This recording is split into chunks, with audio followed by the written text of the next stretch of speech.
натоварени со градежен шут и земја и понатаму истовараат отпад на депонијата во Бутел и покрај кривичната пријава што инспекторите на градот ја поднесоа против лице што неовластено фрла смет. Камерата на А1 повторно беше во Бутел и ја затекна истата слика од минатата недела. Само што овој пат не го начекавме човекот што ги координира камионите. Доаѓа и сфрла земја и се заминуваа.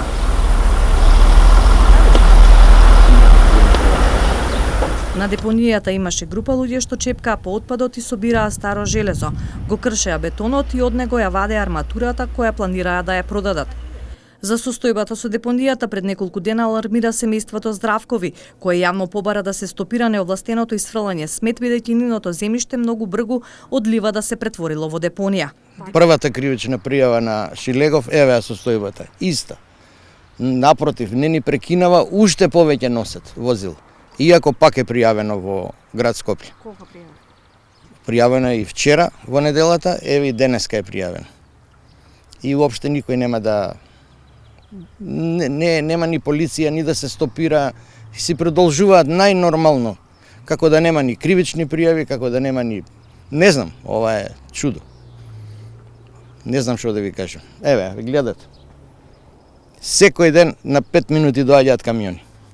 Еве имате и снимено камиони. Каде више да се пожалим? Ова ли е чисто Скопје? Целото ѓубре од Скопје овде да се донесе. Димитар Здравков утрово повторно пријавил во инспекторатот на градот Скопје и повторно го повика градоначалникот Шилегов, но овој пат да превземе поригорозни мерки да престане ширењето на депонијата.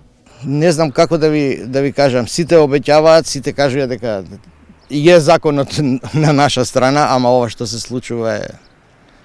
И не знам кој ова ќе го врати во првобитна состојба. Вие го баравте тоа јавно? Јавно и поднесовме барање и ни рекоа дека ќе се поврати во првобитна состојба, дека ова ќе се изравни, дека ќе го оградат местото. Еве го местото, еве ја ситуацијата.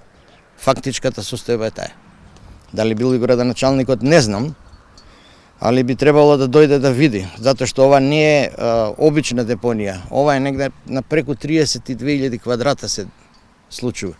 На 500 метра од општина Бутел. Ја не знам како нив не им смета на општина Бутел. Нивните инспектори на 5 минути поминуваат овде и никој не застанува. Полиција си поминува, камиони се растовараат.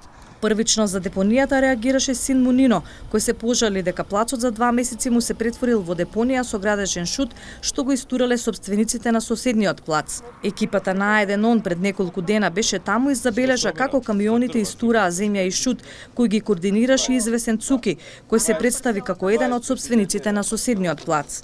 Тој тврдеше дека општинските власти знаат дека се истура шут во Бутел и дека тоа е приватен имот, но нема потреба да бара дозвола од никого за таа намера. Тогаш Нино Здравков ги повика надлежните да излезат на терен да ги казнат сторителите, депонијата да се исчисти, а неговото земјиште да се изравни и да се врати во состојбата пред да биде натрупан сметот.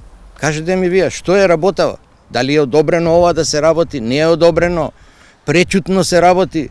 Ова е стварно страшно. По 30-40 камиона дневно доаѓаат луѓе. Не ова депонија да фрлат шут во вреќи, градежен. Ова е масовна депонија од цел град, целата механизација што врши ископ ја носи овде. Значи некој нив им кажал нешто.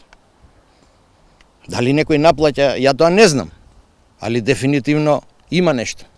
По објавата на сторијата се огласи градоначалникот Шилегов, кој рече дека против лицето што неовластено фрла смет е поднесена кривична пријава. Но очигледно сторителите не ги плашат казните, тие понатаму продолжуваат да трупат земја и шут и да ја шират веќе огромната дива депонија.